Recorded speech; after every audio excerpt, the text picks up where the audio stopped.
এই দেখো ফ্রেন্ডস, হরিপুর মাঠে কিন্তু 10টা বছর পর কিন্তু আবার সার্কাস আসতে চলেছে। এই দেখো পুরো মাঠ জুড়ে কিন্তু তার ব্যবস্থা হচ্ছে।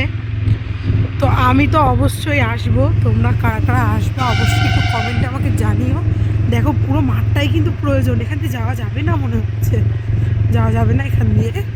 যাই হোক দেখো বিশাল আয়োজন এখান দিয়ে। তো দেখো পুরো মাঠটা জুড়ে কিন্তু আয়োজন করা হচ্ছে, দেখেছো বিশাল অ্যারেঞ্জমেন্ট। দেখো যদিও রোদ্রের জন্য একটু কালো কালো লাগছে, ভালো বোঝা যাচ্ছে না, তবুও দেখো যতটা দেখাতে পারি দেখাচ্ছি।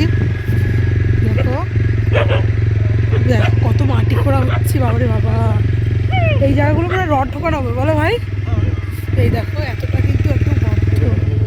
ওই দেখো মাঝখানে এটা কি হবে আমি জানি না, কারণ আমি কোনোদিনও সার্কাস দেখিনি।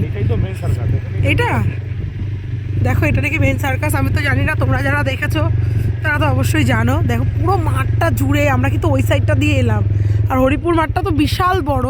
দেখো বিশাল বড় একটা মাঠ জুড়ে কিন্তু পুরো হচ্ছে। আমরা তো অবশ্যই আসবো, আমি কোনোদিনও দেখিনি, আমি তো অবশ্যই আসবো, তোমরাও সবাই এসো।